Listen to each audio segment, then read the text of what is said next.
ये तो होता जाता रहता है, जुमलेबाजी से कुछ नहीं होता। हम तो अपने हक के लिए आए, अपना हक लेने के लिए, अपना हक लेकर के अंदर सलामती कायम फरमा, मुल्क को तमाम तरह की ताकतों से बचा, हर तरह के फितनों से महफूज फरमा। हम तो ये दुआ करते अपने मुल्क के लिए। हमारे नबी ने फरमाया हुब्बुल वतनी मिनल ईमान। बदनाम क्यों है, क्यों उन्हें आतंकवादी भी कहा जाता है, क्यों उन्हें हर तरीके से देशद्रोही कहा जाता है, क्यों आप लोग देश में रहकर भी देशद्रोही करके चुनाव आ रहा है और क्या 22 का आ रहा है, 24 का आ रहा है, और कैसे बदलेंगे?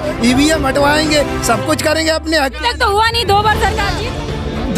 5 दिन हुए, हारे नहीं। और आपका यूपी में और हरियाणा में जहाँ इलेक्शन होंगे ना, ये 0 पर पिछेगा, 0 पर इसके 15-20 आदमी वोट मिल गए रहने वाले नहीं मिलेगा तुझे लाली। नमस्कार, मैं हूं आपके साथ मनीषा डिंडोरिया। आप देख रहे हैं द बोलती बंद। इस वक्त मेरे पीछे जो आप भीड़ देख रहे होंगे, आपको ज़रूर ये गलतफहमी लग रही होगी कि ये किसान आंदोलन नहीं है, ये एक देश विरोधी ताकतें हैं जो यहाँ पर आ गई हैं। देखिए, अभी हाल ही में 1 हफ्ता पहले ओवैसी जी का भी बयान आया था कि CA NRC के लिए फिर से आंदोलन हो सकता है। तो इसी से रिलेटेड हम इनसे बात करेंगे। आप यहाँ किस आंदोलन के लिए आए हैं, पहले तो मुझे ये बताइए। CA NRC के लिए बैठने आए या फिर किसानों का समर्थन करने आए? आपको कौन सा आंदोलन दिख रहा है? अभी तो किसान आंदोलन, तो CA बस NRC होगा कि जब CA होगा जब देखेंगे। अभी तो किसान आंदोलन है ना, तो सीमाएं हैं। ये कोई कौन सी पूछने की बात थी आपकी? अच्छा ठीक है, तो किसान हैं आप?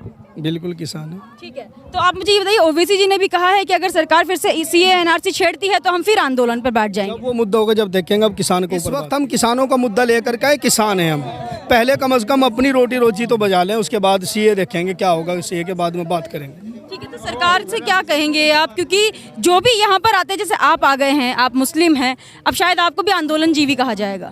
क्या आप आंदोलन जीवी हैं? इस पर आप क्या कहेंगे? ये तो होता जाता रहता है, जुमलेबाजी से कुछ नहीं होता। हम तो अपने हक के लिए आए, अपना हक लेने के लिए, अपना हक लेकर के जाएंगे। हो सकता है आंदोलन भड़काने का काम कर रहे हो। कौन क्या कह रहा, क्या हमें कोई इससे कोई परवाह नहीं। बिल्कुल शांति से खड़े, चुपचाप खड़े। जितने चैनलों पर हमने इंटरव्यू दिया, देख लियो, कोई भाषा कोई जुमला हमारा ऐसा है जो भड़काने वाला हो। ऐसा कुछ नहीं। भड़काने वाले जो लोग हैं वो भड़काते रहते हैं, हमने कभी नहीं भड़काया। हम तो हमेशा दुआ भी करते हैं, नमाज़ों के बाद भी, जुमा पढ़ा के भी, ईद के वक्त भी दुआ करते हैं, अल्लाह मुल्क के अंदर सलामती कायम फरमा, मुल्क को तमाम तरह की ताकतों से बचा, हर तरह के फितनों से महफूज फरमा। हम तो ये दुआ करते हैं अपने मुल्क के लिए। हमारे नबी ने फरमाया हुब्बुल वतनी मिनल ईमान। ईमान की एक अलामत है वतन से मोहब्बत करना। तो बोले भड़काने का मुसलमानों का क्या मतलब? और मुसलमान नहीं, कोई भी जो देश का सच्चा प्रेमी होगा, सच्ची मोहब्बत करने वाला होगा, देश के खिलाफ कोई बगावत कर ही नहीं सकता। और जो बगावत करता है, देश के खिलाफ भड़काता, वो देशवासी हो ही नहीं सकता, वो मुसलमान ही नहीं हो सकता।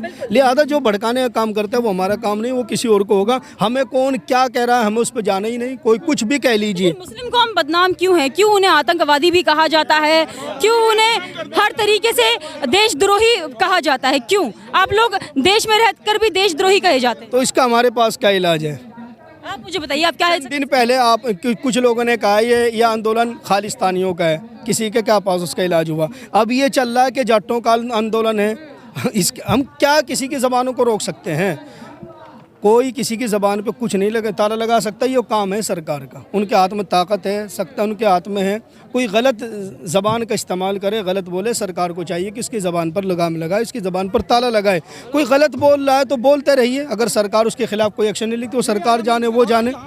हम तो अपने देश से प्रेम करते हैं, प्रेम करते रहेंगे, मरते दम तक अपने देश से मोहब्बत करते रहेंगे। हमारा तो ये मानना है। तो आंदोलन में ऐसी कई चीज़ें हुई हैं जिसकी वजह से सरकार भी अब नहीं सुन रही है। अब सरकार कह रही है कि ठीक है, आपको जितने दिन आप बैठना है बैठिए, लेकिन कानून तो वापस नहीं होगा। तो आप इसमें किस तरीके से समर्थन दे रहे हैं, यहाँ पर क्या कर रहे हैं ऐसा जो कि इन लोगों को मदद मिले? उम्मीद है कि सरकार सुन लेगी, आज नहीं तो कल, कल नहीं तो परसों सुन लेगी। लेकिन कड़ा रुख अपना रहे हैं क्योंकि सरकार तो ऐसे नहीं सुनने वाली। सुन लेगी। साल में तो सुनेगी, 2 साल में तो सुनेगी, हम बैठे रहेंगे।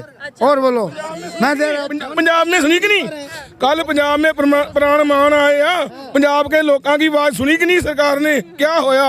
0-0 आया कि नहीं? पंजाब के कल प्रमाण आए इलेक्शन के, उसे लोगों ने आवाज उठाई ना सरकार के। हम भी फिर यो राज करेंगे। हम क्या करेंगे जब सरकार ना सुनेगी? ये लोकतंत्र राज है, ये मोदी जी का राज नहीं है।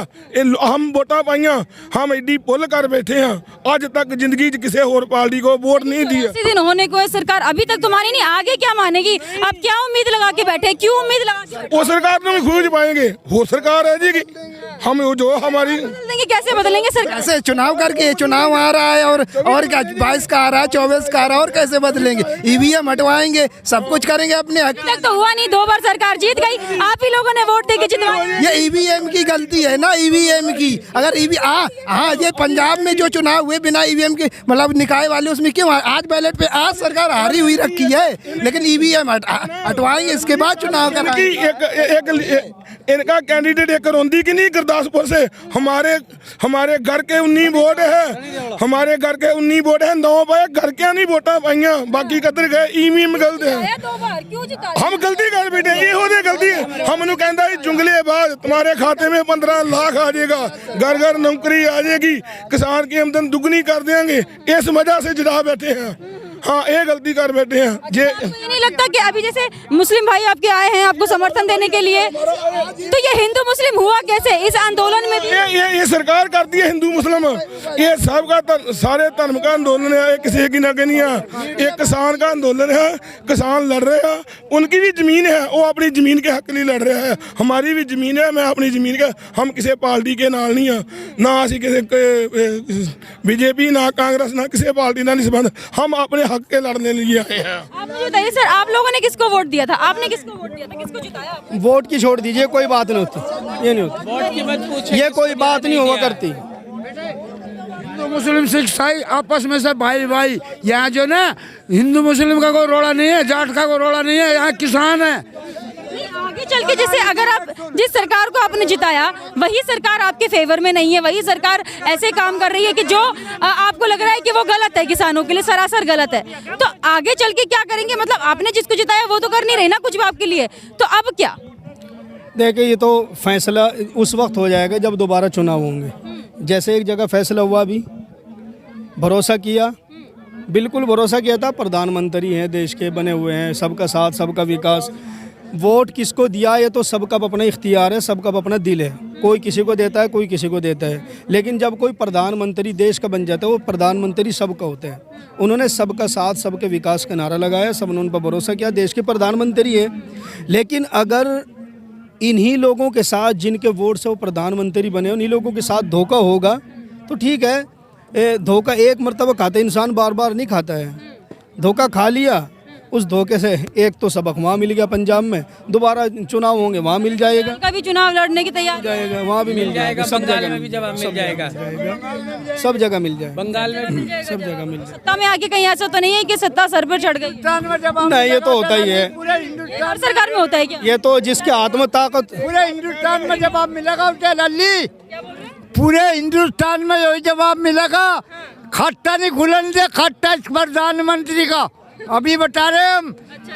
वो एक बुढ़ा क्या कहेगा था लल्ली, खट्टा नहीं खुलन दे इसका कहीं भी, जहाँ पूरा देश और पूरा हिंदुस्तान एक से एक मंच पे आ गया। लेकिन अभी तक तो जीतते आए हैं ना, राजस्थान में जीत गए, बंगाल की जो तैयारी तो अभी हारा 5 दिन हुए, हारे नहीं। और अब का यूपी में और हरियाणा में जहाँ इलेक्शन होंगे ना, ये 0 पर पिछेगा, 0 पर इसके 15-20 आदमी वोट मिल गए, रहने वाले नहीं मिलेंगे तुझे लल्ली। मैं एक ही बात बता रहा, प्रधानमंत्री एक ही बात कह रहे हैं अपने भाषण में।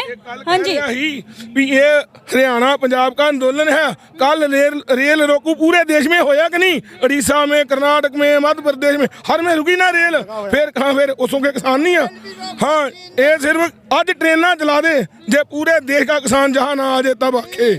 सिर्फ 5% किसान आंदोलन कर रहे हैं, ये बोला जा रहा था प्रधानमंत्री। कल पता लग गया ना कितने प्रतिशत थी, कितनी जगह मीडिया वाले खुद साढ़े नौ ज्यादा पता है कितनी जगह में ट्रेनें रुकी हैं। हर स्टेट में रुकी ट्रेन, जम्मू कश्मीर में रुकी, कन्याकुमारी तक रुकी, केड़ी स्टेट ही जिते नहीं। प्रधानमंत्री तो कह रहे हैं कि कुछ आंदोलन जीवी हैं जो इस आंदोलन को बिगाड़ रहे हैं और आपको बरगला रहे हैं, आपको वो लोग भड़काने का काम कर रहे हैं। किसानों को पता ही नहीं है कि एक्चुअल में बिल है क्या। प्रधानमंत्री जो है ना, देश का प्रधानमंत्री जो होता है वो सबसे ऊंचा होता है। हमारा जो है घर का मेंबर होता है, जो होता है ना बाप, हम उसके हमारे बाप से ऊपर है। जे वही सानू कहेगा मरजीवड़े परजीवड़े कई फिर तो उसका क्या, वो नहीं जीवड़े जब वो सत्ता में नहीं, वो नहीं आंदोलन करता, वो नहीं आंदोलन करते। बीजेपी वाले कपड़े तार के आंदोलन करते ही, तो आज उसनू दिस नहीं रहा भी ये कौन है कौन नहीं, उसको धरती दे देखे कौन है। वो आंदोलन जीवी कौन है, किसको आंदोलन जीवी कह रही है सरकार? वो तो उनसे मालूम करो जिसने कहा हमसे क्या मालूम। कई लोग आए हैं कि यहाँ जो आंदोलन जीवी आप भड़काने का काम कर रहे हैं। यहाँ तो कोई भड़काने वाला हमें लगता नहीं। रहा मामला ये कि आंदोलन जीवी किसने कहा, जिसने आंदोलन जीवी कहा सवाल उनसे करो, हमसे नहीं। हमसे तो सिर्फ ये मालूम करो हम आए क्यों, अपने हक के लिए आए। हम सब किसान हैं, ऐसा भी नहीं कि किसानों के समर्थन में, हम अपने हक के लिए आ रहे हैं सब यहाँ। हम सब जमींदार हैं, अब अपनी ज़मीन को बचाने के लिए आए हैं। गुजारिश करते हैं प्रधानमंत्री से, वो बड़े हैं, बाप के सम्मान होते हैं, बाप का काम होता है सारी औलाद को बराबर लेकर के चलना, सारे अपने ख़ानदान को, परिवार को एकजुट लेकर के चलना। और देश के प्रधानमंत्री ये बाप सम्मान है। हम निवेदन करते हैं कि सभी को एक निगाह से देखें, सभी का साथ दें, सभी का विकास करें, जो परेशानियां उनको दूर करने की कोशिश करें। जैसे बच्चे को कोई परेशानी होती है, वो बाप के सामने रोता है, चिल्लाता है, तो बाप उसकी सुन लेते हैं। कभी कभी सुनने में कोई मूड में भी नहीं होता, मगर फिर भी सुनना पड़ता है मजबूरी में, क्योंकि औलाद को रखना है, बाकी रखना है। तो पूरा देशवासी जो हैं, पूरे देश में रहने वाली जो जनता है, वो प्रधान जी के ऐसे जैसे ख़ानदान और परिवार के लोग होते हैं। आज ये चिल्ला रहे, चीख रहे हैं, प्रधानमंत्री अगर सुनने के मूड में नहीं है तब भी मजबूरी में ये समझ के सुन ले कि तेरी जनता है, ये परेशान इस वक्त सड़क पर पड़ी है। अच्छा नहीं लगता, छोटे छोटे बच्चे, महिलाएं, बुजुर्ग, जवान कह रही है कि बुजुर्ग और महिलाएं, बच्चे चले जाएं इस आंदोलन, क्या करेंगे? को तकलीफ हो रही है तो आप बात तो बताओ। सही बात तो ये है कि हम जवान हुए, हमें ज़मीन जो जायदाद मिली है वो अपने बाप के हाथ की बनाई हुई मिली है। उन्होंने मेहनत, मजदूरी, खून पसीने से उस ज़मीन को बनाया है। वो जो ज़मीन बना रहे हैं वो अपनी आंखों के सामने अपनी ज़मीन को बर्बाद हुए, तो वो कैसे चले जाएंगे? वो कैसे चले जाएंगे? उन्होंने अपनी, लगता है कि महिलाओं बच्चों को बिठाना यहाँ ठीक रहेगा, क्योंकि काफी गर्मी भी बढ़ चुकी है, आंदोलन के लगभग 80 दिन से बहुत ऊपर हो चुका जज्जे में भी मेरे हम जज्जे में नहीं भाग गए हम। और जब लोग आंदोलन चलेगा ना, और जब तक मुख्यमंत्री और प्रधानमंत्री घुटनों में नहीं आएगा, जब तक हम नहीं जाएंगे। ठीक है, तो इन लोगों का, हाँ जी बताइए। आप कहती हैं एक जरूरत नहीं है प्रधानमंत्री की, कितने भी दिन बैठे रहा। अमित शाह की मीटिंग पढ़ी है आपने? बुलाया कौन कौन को? बालियान को और एमएलए को, और उसने क्या कहा ये तो त्यों हुए पता होगी, क्योंकि मैंने अखबार में पढ़ा है। बीजेपी कह रही है कि उनके सांसद हर छोटे छोटे गांवों में जाकर किसान बिल समझाएंगे, किसानों को बिल समझाएंगे। सुनिए, किसान की दाई अब ये पढ़े ना है बेटी, किसान इनकी बकाये में, उनसे ये पूछेंगे कितने दिन किसानों के पास गए जाए। कह रहे हैं कि कोई और आपको गाँवों में वो, उनको ये किसान ये पूछेंगे जहाँ जाएंगे, एक आप हमारे आंदोलन में कितने दिन गए। जब हम 3 महीना होने को जा रहे हैं और पंजाब से जभी से क्यों नहीं मान ली सरकार ने? अब कोई मानने वाला नहीं जब तक ये बिल वापसी नहीं और एमएसपी की अब न्यूनतम नहीं, हमको पूरा मूल्य चाहिए। अब किसान तो इन लोगों ने बहुत ही सरल भाषा में ये कह दिया है कि प्रधानमंत्री हमारे बाप समान हैं। कुछ भी करके प्रधानमंत्री अपने बच्चों की बात सुनिए। यहाँ पर आइए, इन्हें देखिए किस तरीके से ये धूप में, जाड़े में, बारिश में बैठे हैं, और बूढ़े बच्चे, महिलाएं भी इनके साथ बैठी हुई हैं। सीएए एनआरसी पर सवाल करने पर उन्होंने कहा है कि तब जब ये मुद्दा उठेगा तो इस पर भी आंदोलन किया जाएगा, लेकिन तब की बात तब करेंगे, अभी सिर्फ ये लोग आंदोलन का समर्थन करने आए हैं। हमारे साथ ऐसे ही बने रहिए, देखते रहिए द बोलती बंद।